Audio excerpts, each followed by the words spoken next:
They said she was chosen, but chosen by what? The sky never answered, only fractured.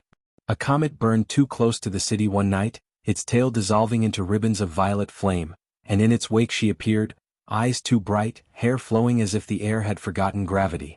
The streets whispered a name, Jinx. But she was not the Jinx known in rumor and crime. This one burned with starlight and carried laughter sharp enough to puncture silence. She was Star Guardian, yet her guardianship was not the gentle myth sung in lullabies. When she arrived, lights on towers blinked out, constellations rearranged themselves into faces screaming, and the moon cracked into reflections like glass dropped from divine hands. Still she laughed. It was a laugh too vast, like an orbit breaking apart. Her transformation was not coronation but combustion. The ribboned outfit shimmered like a paradox, half sailor uniform, half celestial shroud. Rockets spun around her shoulders, orbiting like mischievous moons, each one humming with a will of its own.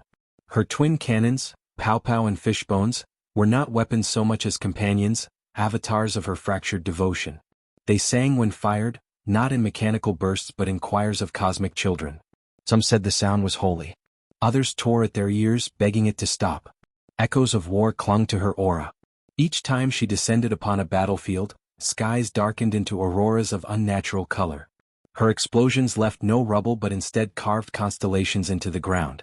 Soldiers who died in her wake rose as shadows of light, still marching in silence long after their bodies were ash. She laughed with them, never at them, for to her war was carnival, orbit, game. Mortals could not tell if she was savior or destroyer, perhaps both, perhaps neither. The liminal witnesses were everywhere. Children looked up at night and saw her silhouette cross stars like a second moon, laughing as she rewrote their sky maps. Enemies who faced her in combat swore that she split into 1,000 afterimages, each holding a different weapon, each giggling in manic unison. And sometimes when she was gone, her laughter lingered on radios, in empty playgrounds, in cracked mirrors. Even silence carried her hum, the way silence sometimes carries the ringing of bells. And then came the rupture. Entire districts folded upward as if peeled by invisible fingers, rising into the heavens like offering. Seas lifted into spirals, flowing upward to form new constellations. Jinx danced along the currents, pulling stars down like balloons, tying them to her belt, firing them into crowds. Reality itself warped to accommodate her play.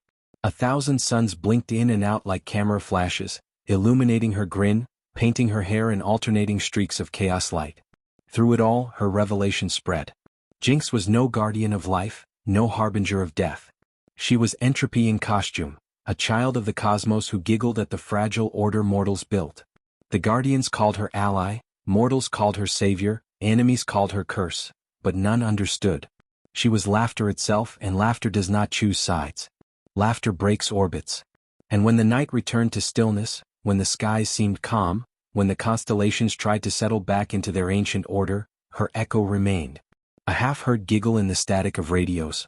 A smirk traced in the arc of a meteor. A lingering suspicion that the stars themselves had started to laugh along with her.